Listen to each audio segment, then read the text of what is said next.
साथ में संगवारी बनकर रहता है।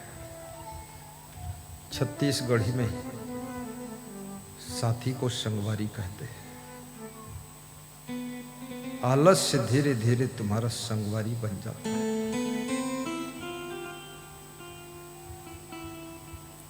और आलस्य से भरा हुआ जीवन मुर्दे जैसा ही होता है।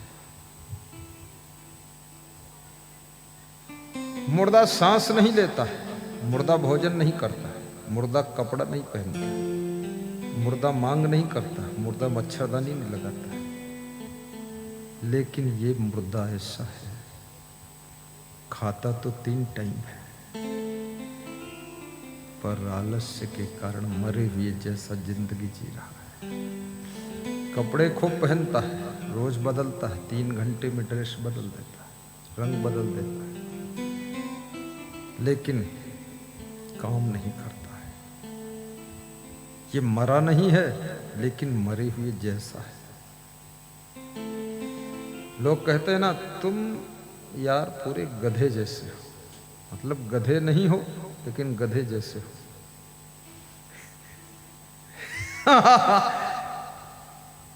अब मनुष्य को कोई गधे जैसे कहे, बहुत बड़ी बात हो गई। और जिसको तुम कहते हो तुम गधे जैसे हो, वो खुश होता है कि कम से कम गधे जैसा तो हूं, और तुम तो गधे जैसे भी नहीं हो।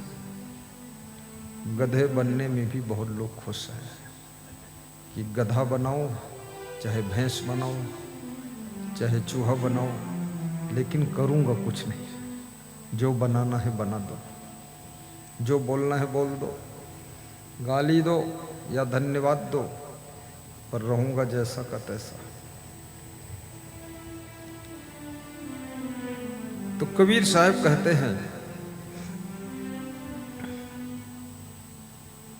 कर विचार विकार परिहरे तरण तारण सोय। कहें कबीर भगवंत भज नर, द्वितीय और न कोई। विचार करो और विकार का त्याग करो। विकार किसे कहते हैं? विकार का अर्थ होता है मैल, और मैल का अर्थ होता है दुर्गुण, और दुर्गुण का अर्थ होता है बुराई, और बुराई का अर्थ होता है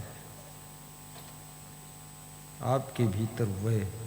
मैं बग्घी पर बैठकर ग्राम दर्शन शोभा यात्रा में था, लेकिन ध्यान से सुन रहा था। कोई गाता है तो भी ध्यान उधर चला जाता है। तो मैंने सोचा, वास्तव में मनुष्य के शरीर में 3.5 करोड़ रोया है। ये जो हाथों में टांगों में छोटे छोटे छेद होते, रोम बाल होते, इसको रोम रोम। कितने लोगों को माँ कहती है, अरे इसके रोम रोम में दुर्गुण भरी हुई है।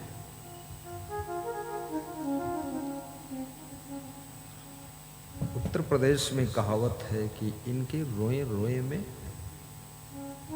बुराई भरी है। अब 3.5 करोड़ रोया, तो क्या 3.5 करोड़ बुराइयां? अरे क्या बात करते हो भाई साहब, 3.5 करोड़ से भी ज्यादा बुराइयां इंसान में। इंसान अकारण दुखी नहीं है, बुराइयों के कारण दुखी है। और मनुष्य एक है, अवगुण अनेक है। अब वो शिष्य कह रहा है कि प्रभु कैसे तारोगे मेरा अवगुण भरा शरीर? मेरे शरीर में अवगुण ही अवगुण भरे। अब उस शिष्य को संदेह होता है कि गुरुदेव तार पाएंगे कि नहीं तार पाएंगे मेरा अवगुण भरा शरीर। प्रभु कैसे तारो? देखिए, तारना और तरना ये दोनों कठिन काम है। जो स्वयं तर सकता है वही दूसरों को तार सकता है। और कबीर साहब ये भी बात कहते हैं कि जियत न तर्यो मोये का तरी हो,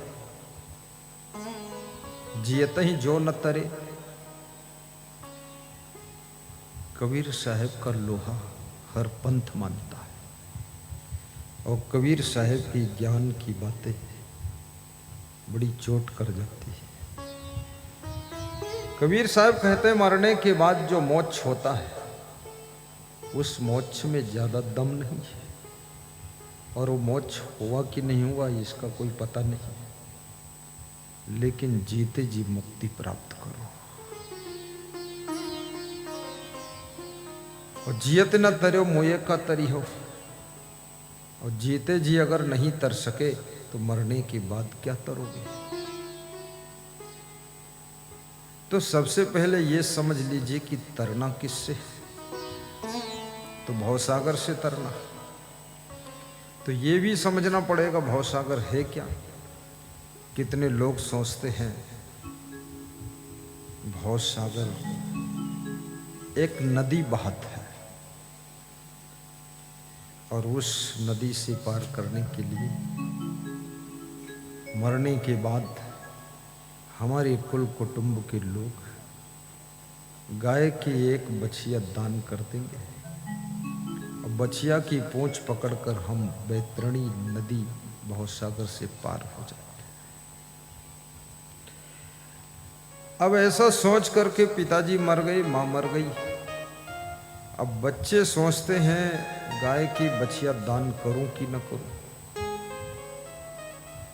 और बच्चे देखते हैं कि बछिया जो दान किया तो पंडित जी अपने घर ले गए और वो गाय पंडित जी के द्वार पर बंधी है और मेरा बाप भवसागर में डूब रहा है।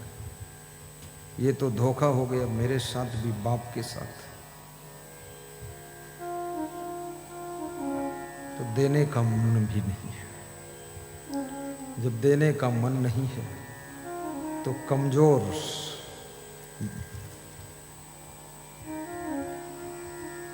जिसकी टांगें आपस में लड़ती हैं चलते समय, जिसकी गर्दन डिग डिग डिग डिग कांप रही है, जिस बछिया के शरीर के बाल भी उखड़ गए, जो बछिया ठीक से देख भी नहीं पाती है, चश्मा टेस्ट कराने वाला है, वो कमजोर बछिया, सस्ती बछिया खरीद कर 200-400 की बछिया पंडित जी को दान कर देते हैं। और पंडित जी भी ऐसी कमजोर बछिया को देखकर बहुत दुखी होते हैं कि ये बछिया शायद मेरे घर तक पहुंच जाए, कहीं बीच में ही न गिर पड़े, मर जाए, तो इस बछिया को कैसे बैतरणी पार होना पड़ेगा, इसके लिए क्या करूं। लेकिन पंडित जी फिर भी ले लेते हैं, क्योंकि ब्राह्मण का जीवन जो पंडिताई करते हैं उसका जीवन भी बहुत दुखद है। वो भी सोचता है कि भागे भूत की लंगोटी भली है, अब ये कमजोर बछिया ही भली, जो मिल गया ठीक है ले लो। बछिया लेकर चले गए। घर में पहुंचे तो पंडिताइन ने देखा तो पंडिताइन का मन बहुत दुखी हो गया कि ये बछिया अगर जवान भी हो गई तो दूध देने योग्य नहीं है, इसकी नस्ल कमजोर है। नस्ल नस्ल का फर्क है, खेत की मिट्टी मिट्टी का फर्क है, फसल फसल का फर्क है। हर खेत में धान नहीं होता। मैं गुजरात गया, वहां धान की फसल देखा ही नहीं। पूरे भारत देश में छत्तीसगढ़ का ही चावल खाया जाता है लगभग, लेकिन छत्तीसगढ़ में भी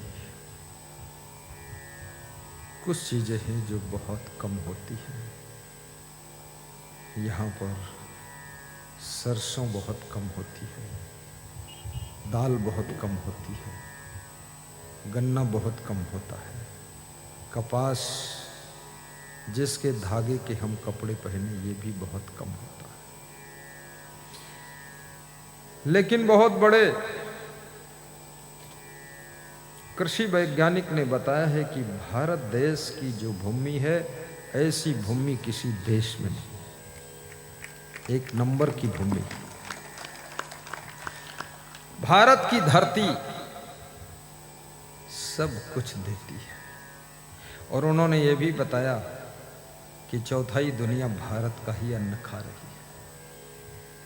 सोचिए, भारत जो सभी का पेट भर रहा है, वो भारत का भारत है। ये भारत साधारण नहीं है। इस भारत देश में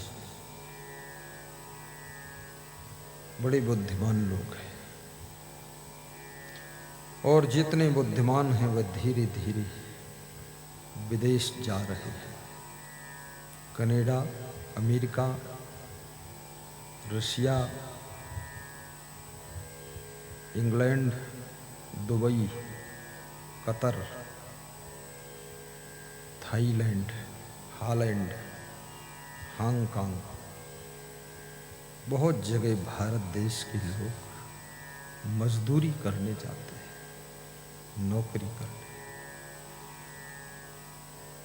लखीमपुर क्षेत्र जहां हमारा मुख्य आश्रम है, उत्तर प्रदेश नेपाल बॉर्डर पर, वहां के संतों ने बताया कि यहाँ के सरदार सिख परिवार के लोग अपना घर बार छोड़ के विदेश को पलायन कर रहे।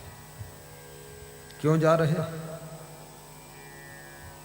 बोले यहाँ 50 एकड़ खेती करते हैं तो भी उनको कुछ मिलता नहीं खास। वहाँ पति पत्नी मजदूरी कर लेते हैं तो भी 50 गुना ज्यादा मिल जाता है। गुजरात के कुछ भक्त अमेरिका में होटलों में बिस्तर सजाने संवारने की नौकरी करते हैं। गांव में उनके पास में 30 एकड़ जमीन है, लेकिन वहां पति पत्नी नौकरी करते हैं। तो मैंने कहा कितना मिलता है? बोले इंडियन डेली 16,000 रुपये मिलता है, पत्नी को भी 16,000 मिलता है। बोले 32,000 डेली। तो क्या हुआ, काम कितना करना पड़ता है? बोले बस 8 घंटे, पति पत्नी साथ साथ बिस्तर सुधारता हूँ होटल का। मैंने कहा यहाँ तो तुम्हारे नौकर लगे थे 10, मैं देखता था सब खेती बाड़ी करते, तुम्हारे बर्तन मांजते थे। बोले युग परिवर्तन है, जिंदगी बदल गई, हम खुद नौकर बन गए, फायदा ज्यादा है। कभी कभी मालिक बनने में नुकसान है, नौकर बनने में फायदा ज्यादा है। लेकिन मालिक जो बनता है उसके पास में हजारों परिवार पल जाते हैं। इसलिए कभी बुद्धि हो तो मालिक बनो। कल मैंने